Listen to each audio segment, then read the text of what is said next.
निशा आणि रुपाली दोघी जीवाभावाच्या जावा. रुपाली मोठी जेठाणी तर निशा लहानी. दोघींना एकत्र बघितल्यावर कोणीही त्यांना जावा जावा नाही तर बहिणी बहिणी समजत असत. दोघींमध्ये खूप प्रेम आदर होते. निशा आपल्या जेठाणीला तोंड भरून रूपाताई रूपाताई करत असे, तर जेठाणीही निशाला प्रत्येक गोष्ट अगदी विश्वासाने सांगत असे. मी आहे ना, तू काळजी करू नकोस. अगदी दोन बहिणींप्रमाणेच. कधी कधी तर काही वेळा दोन बहिणींचेही काही कारणाने थोड्या प्रमाणात लुटपुटीचे का होईना पण भांडण होताना दिसते. पण रुपाली आणि निशामध्ये तर त्या छोट्याशा वादालाही जागा नव्हती. बरं, काहींना प्रश्न पडतो की अशा दिराने जेठाण्या तर पाहायला मिळतच नाही, मग या दोघींमध्ये एवढी समजदारी कशी? तर यांच्या ह्या समजूतदारपणाचे वागण्याचे पूर्ण श्रेय त्यांच्या आदरणीय सासूबाईंनाच द्यावे लागेल. कमलताई, रूपा आणि निशाच्या सासूबाई. मोठ्या मुलाचे लग्न करून रूपा जेव्हा सून म्हणून घरात आली तेव्हा कमलताई तेवढ्या खुश नव्हत्या, कारण त्यांना आपल्या मुलासाठी आपली भाची सून करून घ्यायची होती. पण रूपा ही त्यांच्या मुलाची आवीची पसंती होती. आवी आणि त्याचे वडील दोघांनीही रूपाला पसंत केल्यामुळे कमलताईंना जास्त काही बोलता आले नव्हते. आवी बँकेत चांगल्या पदावर कार्यरत होता, म्हणून त्याच्यासाठी आपल्या मोठ्या भावाची शिक्षिका असलेली मुलगी करावी अशी कमलताईंची इच्छा होती. पण आवीला जेमतेम 12वी शिकलेली रुपाली आवडली, त्यामुळे कमलताईकडे लग्नाला होकार देण्याशिवाय पर्याय नव्हता. रूपा कमी शिकलेली असली तरी दिसायला खूप सुंदर होती, सुशील आणि संस्कारी होती. घरातील प्रत्येक कामात हुशार होती. त्याशिवाय तिचा स्वभावही गोड होता. मोठ्या परिवारातील असल्याने कुटुंबाला जोडून ठेवणे, सर्वांची मनं जपणे या गोष्टीची तिला लहानपणापासूनच सवय होती. आपल्या स्वभावाने लवकरच तिने सासरे, धीर, नणंद सर्वांची मने जिंकली होती. नावं ठेवण्यासारखे किंवा कमी काढण्यासारखे रूपामध्ये काहीच नव्हते, पण तरीही कमलताई तिला मनापासून स्वीकारायला तयार नव्हत्या.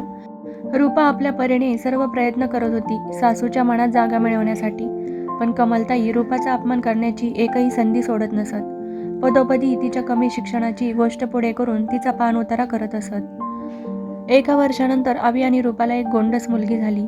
घरातील सर्वच खुश होते, पण कमलताई पहिली मुलगीच झाली म्हणून सारख्या रूपाला टोचून टोचून बोलू लागल्या. आवीनंतर 2 वर्षातच कमलताईंचा लहान मुलगा श्यामचे लग्न जमले. यावेळी मात्र कमलताईने कुणाचेही न ऐकता श्यामसाठी आपली भाची निशा सून म्हणून केली होती. रूपा आपल्या घरात लहानी जाऊ येणार या विचारानेच खूप आनंदात होती.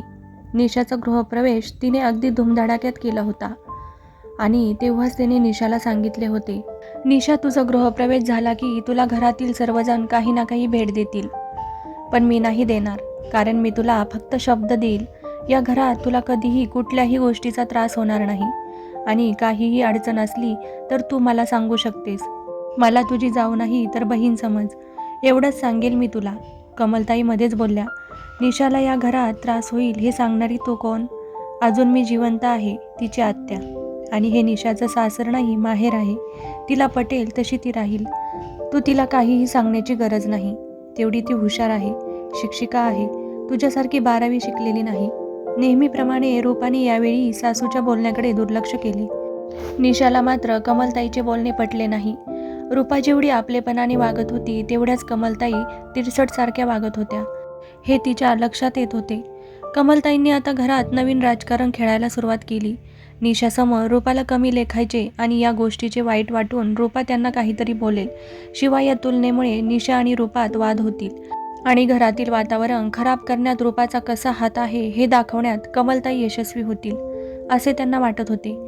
निशाचे कान रूपाविरुद्ध सतत भरायचे काम कमलताईंनी सुरू केले. निशा, तू शाळेत निघून गेल्यावर रूपासारखी बडबड करत असते. लहान असून पण कामात काही मदत करत नाही. नोकरी करते म्हणून काय झालं?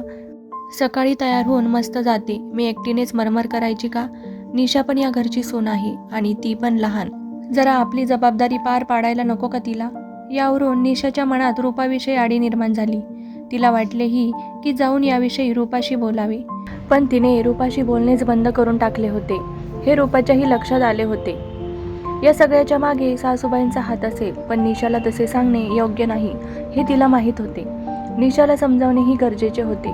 रविवारी सुट्टीचे औचित्य साधून रूपाने आज निशाच्या आवडीचा मूग डाळीचा हलवा बनवला व गरमागरम हलवा घेऊन ती निशाच्या खोलीत गेली. निशा पेपर वाचत होती. रूपाला प्लेट आणताना पाहून लगेच ती उठून म्हणाली, ताई, मी येतच होते. आत्ताच आवरलं माझं. चहा नाश्ता बनवायला तुम्हाला मदत करण्यासाठी किचनमध्येच येत होते, पण तुम्ही तर नाश्ताच घेऊन आलात. रूपा तिच्या हातात प्लेट देत म्हणते, अगं असू दे, आठवडाभर धावपळ असते तुझी. रविवारच तर जरा निवांत मिळतो ना आराम करायला. हलवा गरम आहे तेवढ्यात खाऊन घे. गार झाला की तुला आवडत नाही ना मग. ताई, तुम्ही मला किती चांगल्या ओळखतात. पण मी मात्र तुमच्याविषयी गैरसमज करून बसले होते आणि तुमच्याशी बोलणेही सोडले होते. किती चुकीची होते मी. आत्ता समजलं मला.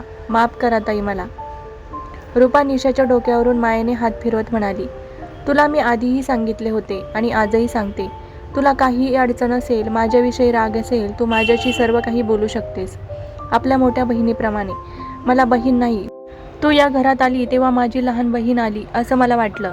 मी तुला कधीही दिराणी मानलं नाही, तर बहीणच मानलं आहे. पण तरीही माझ्या वागण्या बोलण्यातून तू दुखावली गेली असशील तर मी तुझी माफी मागते. पण तू माझ्याशी सर्व गोष्टी बोलत जा. बोलण्याने प्रश्न लवकर सुटतात. आबोला धरल्याने नाती तुटतात आणि आपल्याला ते होऊ द्यायचे नाही. रूपाचा कमालीचा समजदारपणा पाहून निशाला आश्चर्य वाटले.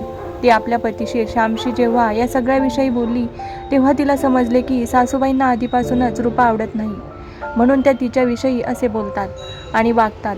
आता मात्र निशाला समजून चुकले होते. सासूबाई फक्त रूपाला कमी लेखण्यासाठी तिचे कान भरत होत्या. निशा त्यांच्या वागण्या बोलण्याकडे दुर्लक्ष करून आता रूपाशी चांगले वागत होती. दोघींच्या समजूतदारपणामुळे घरातील वातावरण खेळीमेळीचे असायचे.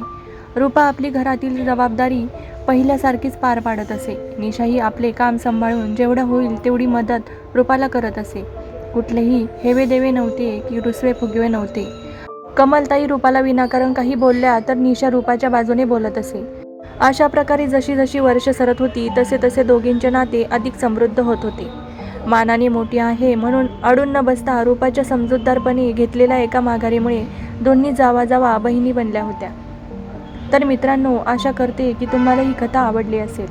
कथा आवडली असेल तर व्हिडिओला नक्की लाईक करा आणि अशाच नवनवीन कथा पाहण्यासाठी आपल्या मराठी रिअल स्टोरीज कॉर्नरला सबस्क्राईब करा आणि बेल आयकॉनवर क्लिक करून ऑल सेट करा, जेणेकरून येणाऱ्या नवीन व्हिडिओची नोटिफिकेशन तुमच्यापर्यंत पोहोचेल. धन्यवाद.